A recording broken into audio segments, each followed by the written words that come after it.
यातायात दबाव बढ़ रहा है, तो मेरा आप सभी से पुनः निवेदन है कि आप पब्लिक ट्रांसपोर्ट का अत्यधिक प्रयोग करें। जो ये हमारे कॉर्पोरेट ऑफिस है, इनसे भी मेरा निवेदन है कि जब तक अति आवश्यक ना हो उतने ही स्टाफ को बुलाएं जो आपको आवश्यक है, अदरवाइज वर्क फ्रॉम होम करें।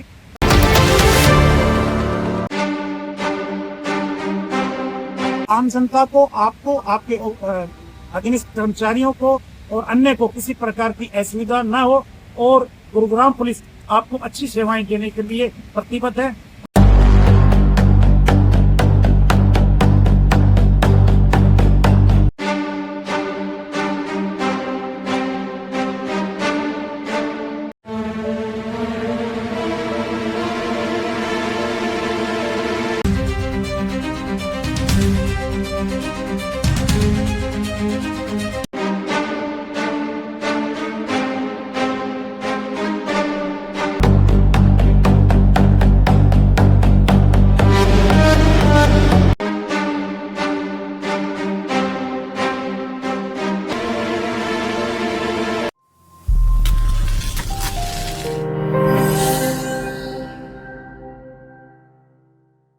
करोड़ों रुपए के विकास कार्य, बड़े बड़े दावे, स्मार्ट सिटी के सपने, लेकिन कुछ घंटों की बारिश ने सबकी पोल खोल कर रख दी।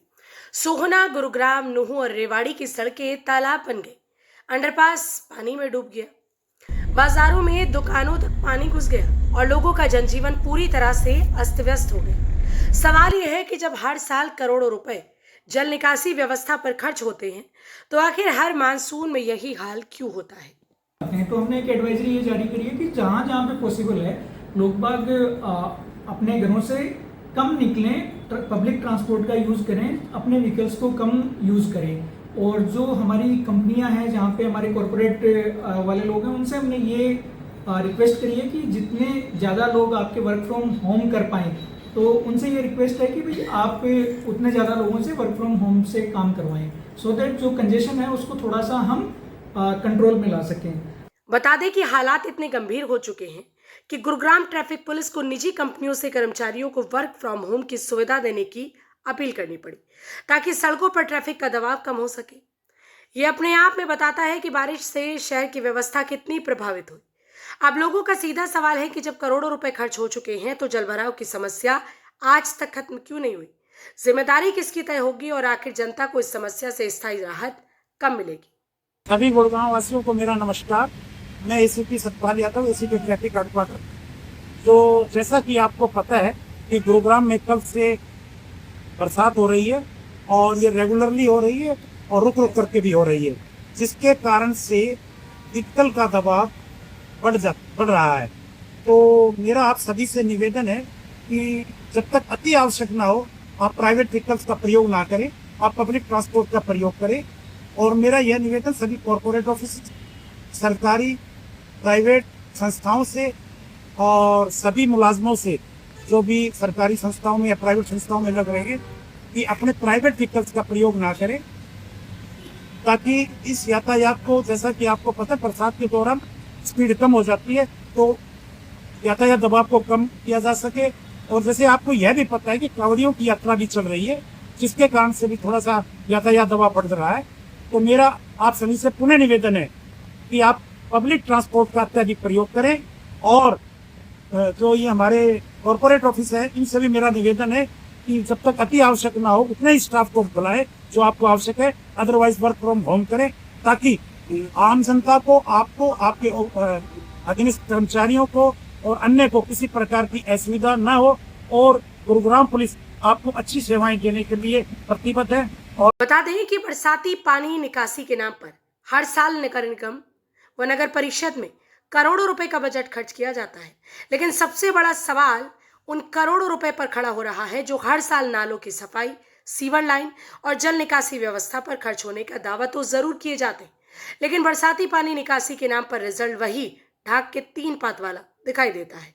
अगर जो बजट पानी निकासी के नाम पर खर्च किया जाता है, अगर उसका आधा हिस्सा भी पानी निकासी के नाम पर खर्च कर जाए, तो शायद शहरों की व्यवस्था मजबूत होती और पहली ही बारिश में ये तालाब में तब्दील नहीं होते।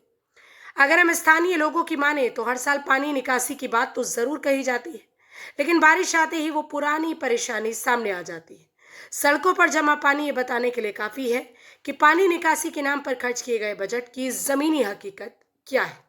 सारी एजेंसीज मिलकर ही काम करती हैं और सबसे पहले जैसे ही हमें पता चला कि किसी भी ऐसे अंडरपास में वाटर लॉगिंग हो रही है या उसमें जल भराव हो रहा है, तो किसी भी एक्सीडेंट से बचने के लिए हमने एहतियात के तौर पे हमने पहले ही उसको बंद करवा दिया और वहाँ के ट्रैफिक को हम डाइवर्ट कर देते हैं। और फिर उसी के साथ हम साथ में GMDA, MCG जिसका भी वो रोड है, PWD, उनको हम साथ ही साथ उनको हम इन्फॉर्म करते हैं कि जी सर इसमें वाटर लॉगिंग की समस्या आ रही है, वो अपने पंप्स वगैरह लाके उसको तुरंत उसकी डिवॉटरिंग जो है वो करते हैं। तो आपको दिखाई दे रही ये तस्वीरें साइबर सिटी गुरुग्राम यानी कि हरियाणा की आर्थिक राजधानी की है।